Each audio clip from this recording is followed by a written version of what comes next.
Good morning बच्चों, कैसे हैं आप सभी। तो चलिए आज हम हिंदी व्याकरण का तीसरा पार्ट करते हैं जिसका नाम है मात्राएं। व्यंजन वर्ण क ख ग। व्यंजन वर्ण कितने होते हैं हिंदी में? 33। क ख ग घ घ वो क्या होते हैं? वे व्यंजन वर्ण अपने आप में अपूर्ण होते हैं।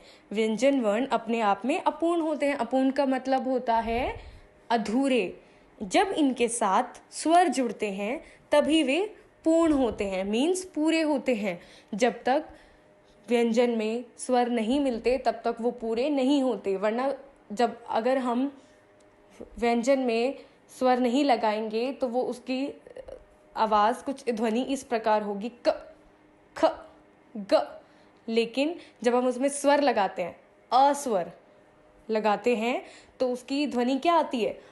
क ख ग।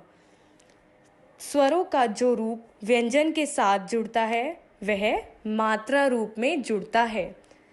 मात्रा समय की अवधि को कहते हैं। मात्रा समय की अवधि को कहते हैं। इ के बोलने में कम समय लगता है लेकिन ई के बोलने में अधिक समय लगता है। इस और ईक के बोलने पर ध्यान दें। आपने देखा कि ईक के बोलने में अधिक समय लगा। समय की यह अवधि ही मात्रा कहलाई जाती है। क्या कहलाई जाती है? मात्रा। देखिए जब मैंने बोला इस तो छोटा, मैंने ज़्यादा जोर दिया ई की मात्रा पे नहीं, इसलिए हम उसको छोटी की मात्रा कहते हैं। और जब मैंने बोला ईक तो मैंने ई पे कितना जोर दिया और उसकी ध्वनि कितनी बड़ी गई, इसलिए हम उसे बड़ी ई की मात्रा कहते हैं। और जो अवधि थी, जो समय मुझे लगा बोलने में, उसी को हम मात्रा कहते हैं। जब हम किसी अमात्रा वाले वर्ण को बोलते हैं तो अंत में अ की ध्वनि सुनाई पड़ती है। कैसे? जैसे अभी मैंने बताया, जब हम वर्ण में व्यंजन वर्ण अधूरे होते हैं, उसमें जो स्वर मिलता है तो वो पूर्ण कहलाए जाते हैं। जैसे क, अब देखिए पीछे अ की साउंड आ रही है ना, च प ज, अ की साउंड आ रही है पीछे। किसकी ध्वनि आ रही है? अ की। स्वरों की मात्राएं। स्वर मात्रा व्यंजन मात्रा के साथ मात्रा वाले शब्द। कल हमने पढ़ा था स्वर कितने होते हैं हिंदी में? 11। तो चलिए आज हम उन स्वरों की मात्राएं करते हैं। अ मात्रा, इसकी मात्रा दिखाई नहीं देती, सुनाई देती है। जैसे जब मैंने बताया अभी क, ये आधा है, ये पूरा नहीं है। जब मैंने इसमें अ मिलाया तब ये बना क। कलम, कलम किसे कहते हैं? पेन को। पेन को हम क्या कहते हैं? कलम। और क्या क्या शब्द हो सकते हैं? कमल, कलम, मगर, उन्हें हम कहते हैं बिना मात्रा वाले शब्द। फिर आती है हमारी आ की मात्रा। आ, जब हम क में आ की मात्रा मिलाते हैं तो बनता है वो का, और का से बना काजल। इ, छोटी की मात्रा, इसको हम कैसे बोलते हैं? इ। जब मैंने क में ई की मात्रा मिलाई तो मेरा बना किला। क्या बना? किला। देखिए मैं ई पे जोर नहीं दे रही हूं, मैं किला नहीं बोला, मैंने बोला किला, किला। तो छोटी की मात्रा है। बड़ी की मात्रा ई, इसको क्या कहते हैं हम? ई। क में जब ई की मात्रा मिलाई जाती है तो बन जाता है कीड़ा। देखिए की पे ई पे जोर दिया मैंने तो ये हो गई बड़ी की मात्रा, तो उसको बोलेंगे कीड़ा। उ, अब ये भी छोटा उ है, इसमें भी छोटे उ की मात्रा लगाई हुई है। क में जब छोटे उ की मात्रा लगाएंगे तो इसको पढ़ेंगे हम कु। क्या पढ़ेंगे हम? कु। इसको हम रीड करेंगे कुत्ता। क्या रीड करेंगे? कुत्ता। देखिए कु पे मैं जोर नहीं दे रही हूं, इसलिए ये होगी छोटी उ की मात्रा। बड़े उ की मात्रा। बड़े उ की मात्रा को हम इस प्रकार लगाते हैं। क में जब ऊ की मात्रा मिलेगी तो हम इसको किस तरह पढ़ेंगे? कू। किस तरह पढ़ेंगे? कू। कूड़ा। क्या बनाइए? कूड़ा। अंतर जानिए, इसको मैंने बोला कुत्ता, इसको बोला कूड़ा। देखिए फर्क आ रहा है मात्रा में। यहाँ पे कम जोर लगाया जा रहा है और यहाँ पे ज्यादा जोर लगाया जा रहा है। री, री की मात्रा इस प्रकार लगती है। क में जब री की मात्रा लगती है तो हम इसे कैसे पढ़ते हैं? क्री। कैसे पढ़ते हैं? क्री। जैसे कृषि। कृषि किसे कहते हैं? किसान, जो खेतों में काम करता है उसे हम कहते हैं कृषि। ए की मात्रा इस प्रकार लगती है।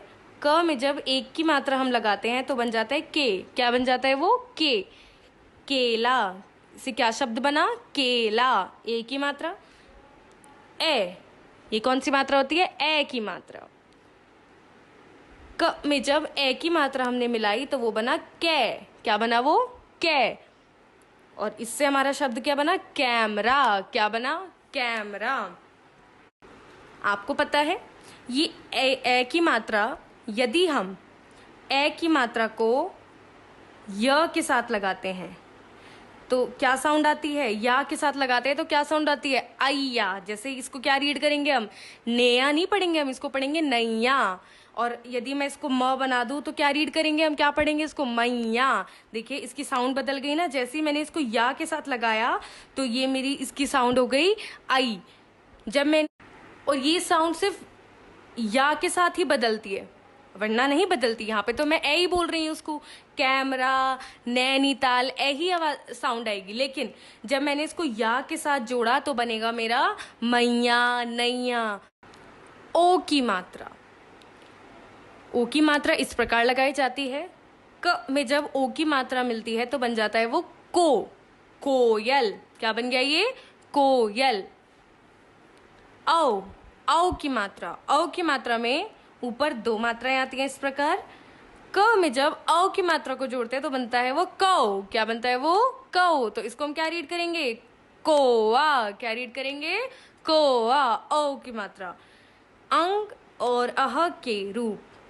अब स्वर की मात्रा हमने की, अब हम करेंगे अंग और अह के रूप।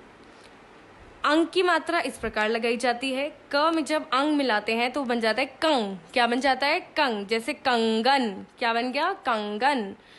अह की मात्रा की ध्वनि होती है अह, इस प्रकार लगाई जाती है। म में जब अह को जोड़ेंगे तो बन जाता है मह।